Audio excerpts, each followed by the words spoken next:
Fans are revisiting Zack Snyder's Justice League once again, and are now hailing one iconic scene as Zack Snyder's finest hour. Hello viewers. Welcome to Stats In. If you're just joining us, please subscribe and don't forget to turn on notifications bell for more videos. Throughout the SnyderVerse, there have been quite a few epic moments that just can't be countered by any other flick from the DC universe. This stands true even when it comes to those Zack Snyder films that weren't quite welcomed all that warmly, like Justice League, though the filmmaker made up for it with his own Snyder Cut of the same. Talking about ZSJL in particular, there were quite a few iconic scenes that went down to be etched in fans' minds permanently. And while Henry Cavill's Superman single-handedly beating up the Flash, Wonder Woman, Aquaman, Cyborg, and even trashing Batman was one of those fan-favorite moments, the best place has been taken by one other unparalleled scene. While Warner Brothers failed to keep up with his genius, the extended Snyder Cut gave fans just what they had been looking for. This included a finely crafted fight between Henry Cavill's Man of Steel and the rest of the DC superheroes after Ben Affleck's Batman convinced everyone to help him wake Clark back from the dead using the power of a mother box. But the best moment was unarguably when Gal Gadot's Wonder Woman shows up at the Dark Knight's residence to talk about the fight with Darkseid that had already reached them.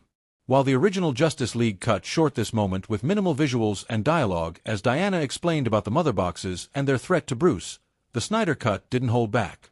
Diving into the extensive history of when a great armada appeared in the sky and Darkseid was met in battle by Earth's defenders, which included the old gods, men, Atlanteans before their descent into the sea, Amazons before their betrayal and enslavement, and guardians from the stars, Diana painted the picture in front of Bruce of how formidable Darkseid was. While the story was one thing, what made it all even better were the stunning visuals as Zack Snyder ensured his viewers could see just how he envisioned Darkseid attacking the planet and the Earth's defenders coming to its rescue. All of this made the Snyder Cut seem so much better than the original one that fans can't help but bring it back to reminisce about it now.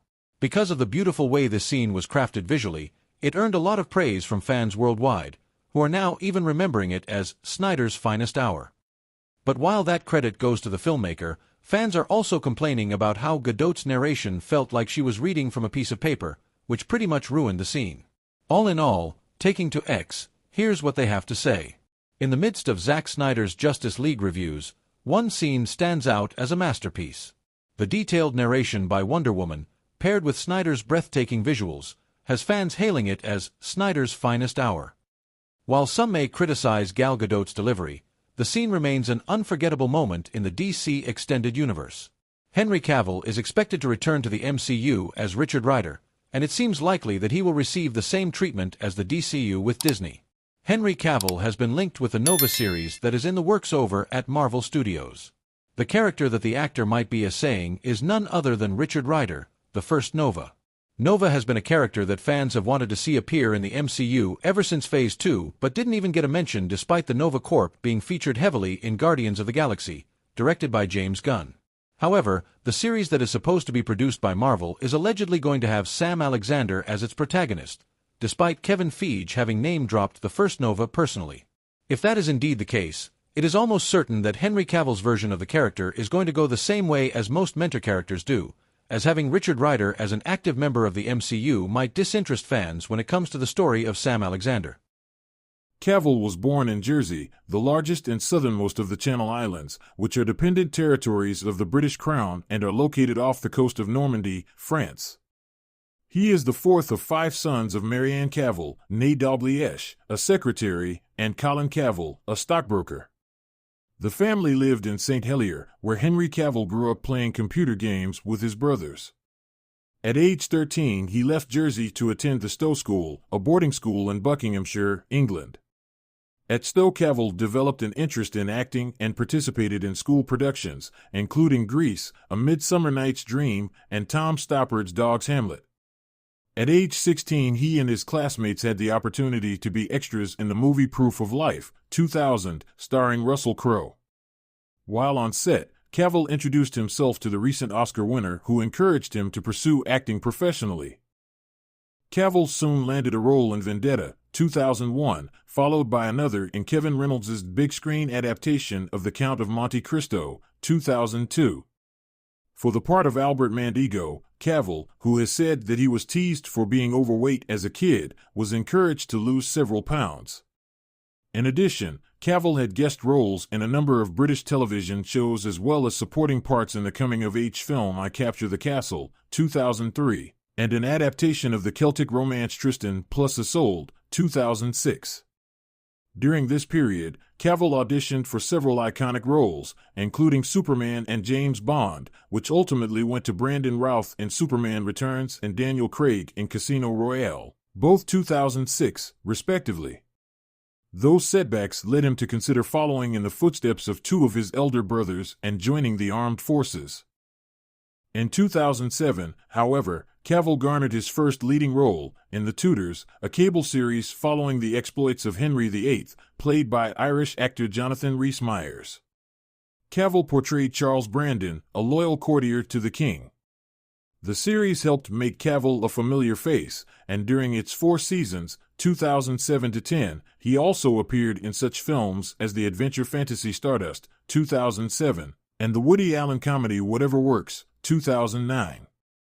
After The Tudors, Cavill proved his skill as an action star, playing Greek hero Theseus in Immortals, 2011, and the son of a CIA agent, played by Bruce Willis, in The Cold Light of Day, 2012. In 2011, Cavill announced that he had been cast as Clark Kent/Superman in Man of Steel, 2013. He later admitted that he had missed the call from director Zack Snyder offering him the job because he had been playing the online game World of Warcraft. To portray the Man of Steel, Cavill transformed his body, adding so much muscle that he sometimes split the seams of his Superman costume. He also had the opportunity to work alongside Crow, who played Superman's father. Jor-El. Cavill went on to reprise the role in Batman v Superman, Dawn of Justice, 2016, starring opposite Ben Affleck as Batman, and in Justice League, 2017, featuring such DC comic book heroes as Wonder Woman, played by Israeli actress Gal Gadot. In between Superman films, Cavill starred in director Guy Ritchie's big-screen adaptation of The Man from UNCLE, 2015, playing a CIA agent who teams up with a KGB agent, played by Armie Hammer, and in Sand Castle, 2017, portraying a Special Forces captain on a 2003 tour of Iraq. Cavill then played the main antagonist in Mission Impossible Fallout, 2018, the 6th installment of Tom Cruise's Mission Impossible series. In 2019, he assumed the lead role in the hit Netflix series The Witcher, based on the novels by Polish author Andrzej Sapkowski, whose sources include Polish mythology and Slavic folklore. Cavill played Sherlock Holmes, the elder brother of aspiring sleuth Enola Holmes in the movies Enola Holmes, 2020, and Enola Holmes 2, 2022. In 2022, Cavill had a cameo as Superman in Black Adam, renewing speculation that he was planning a return to the role 5 years after Justice League. Cavill confirmed the rumors in the fall, but a couple of months later he wrote on Instagram that the studio had decided to go